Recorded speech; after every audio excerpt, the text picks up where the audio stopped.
All right. So today we're going to be taking a look at something a little bit different. Yeah. We're going to try to understand a specific moment in time. Okay. And we're going to be doing that by looking at what people were urgently searching for online. Interesting. We're going to be looking at data from right after the shooting at the school in Nashville, Tennessee. Right. Back on January 22nd, 2025. Mm-hmm. Antioch High School. Yeah. It was a really horrific event. Yeah, it shook the entire community. Absolutely. And so what we have is a collection of the top Google searches. Yeah. That happened right after the news broke of the event. Raw, unfiltered. And it gives us, I think, a really interesting look Yes. at how people were grappling with this tragedy. In real time. Yeah. It's Absolutely. almost like we're kind of eavesdropping on a city's anxieties and questions, right? You can feel it in the searches. Absolutely. You see immediately this wave of location-based searches. Oh, yeah. Antioch High School, Nashville shooting, Antioch TNs. Yeah. And you can practically feel the urgency. Yeah. Like, is this where my kid goes to school?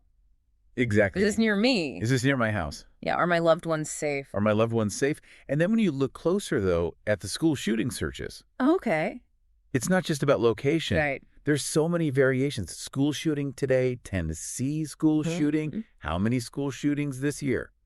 It's like people are trying to put this event into some sort of context. Yes. That's terrifyingly familiar. A horrifyingly common occurrence. Right. It's disturbing. Yeah, and then there's the search for Solomon Henderson. This is where things get fascinating. I know, right? Yeah. So it highlights this information vacuum in those really early moments. Exactly. When people are just trying to figure out what's going on. Yeah, is it the name of the victim? Yeah. Is it the name of the perpetrator? Maybe both. Right. They're searching for someone to attach to this story, right? Someone to make sense of this chaos. Yeah. And then we see searches like what happened in Nashville. Nashville news. It seems like people are moving beyond just the location. Exactly. They want to know the details. Right. How did this happen? Who is responsible? Yeah. It's that human need to understand, to find the story, even in the midst of this tragedy. Of course. And, you know, for many people, that story is going to come from a trusted local source. Right. That's where WSMV, the local news channel, starts popping up in searches. Yeah, and that's interesting because alongside those local news searches, you have searches for U.S. news. Right. And even international news outlets. Exactly. So it starts local. Right. But then it very quickly becomes a part of this much larger conversation. Right. This event in Nashville is now feeding into national and international debates. Yeah. About gun violence, school safety, mental health. It's so easy to see these search terms as just words on a screen.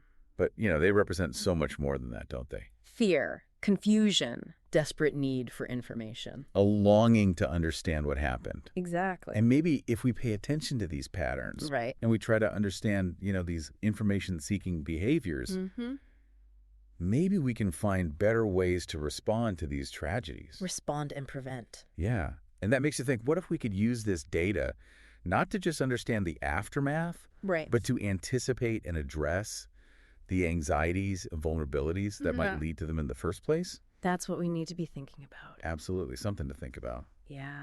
Thanks for joining me on this deep dive. You got it. We'll see you next time. See ya. Today is your lucky day.